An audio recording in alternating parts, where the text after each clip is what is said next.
Breaking news చూస్తున్నాం. పశ్చిమ గోదావరి జిల్లా తణుకు నియోజకవర్గంలో పలు చోట్ల యథేచ్ఛగా పేకాట శిబిరాల ఏర్పాటు కలకలం రేపుతోంది.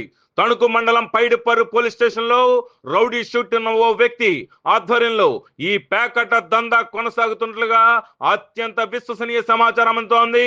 దాదాపు 3 నుంచి 4 నెలలుగా ప్రతిరోజు సంక్రాంతి తలపిస్తున్న పేకాట స్థావరాల ఏర్పాటు చేసినట్లుగా తెలియవచ్చింది. తణుకు రూరల్ పరిధిలోని పైడిపర్రు, దువ్వ తదితర కొన్ని చోట్ల రహస్య స్థావరాలు ఏర్పాటు చేసుకుని రోజుకో చోట ఈ పేకాట కొనసాగుతున్నట్లుగా సమాచారం అందుతోంది.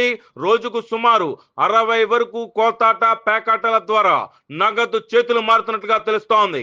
సంక్రాంతి పండుగను తలపించేలా ఇంత భారీ స్థాయిలో పేకాట స్థావరాలు కొనసాగుతున్నా సంబంధిత అధికారులు చోద్యం చూస్తున్నారనే విమర్శలు సైతం వినిపిస్తున్నాయి.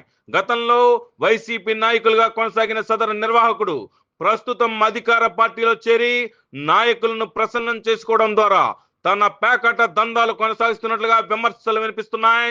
తణుకు పరిసర ప్రాంతాల్లో పలు స్థావరాలు ఏర్పాటు చేసి పేకాట కొనసాగిస్తున్నారంటే నిర్వాహకుల వెనక ఎవరున్నారనేది తేలాల్సి ఉంది. రోజు దాదాపు 20 నుంచి 25 కార్లలో 100 మంది వరకు ఈ పేకాట కోతాటలలో పాల్గొంటున్నట్లుగా సమాచారం అందుతోంది.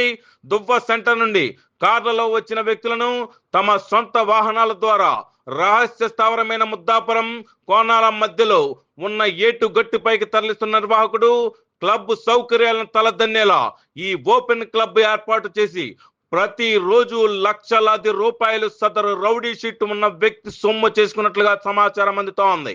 దీనిపై మరింత వివరణాత్మక కథనం మరో ఎపిసోడ్ లో మీకోసం. చూస్తూనే ఉండండి మీ అభిమాన ఛానల్ రచ్చా మీడియా. ఈ కథనం మీకు రచ్చా మీడియా ఎక్స్క్లూజివ్ గా అందిస్తోంది.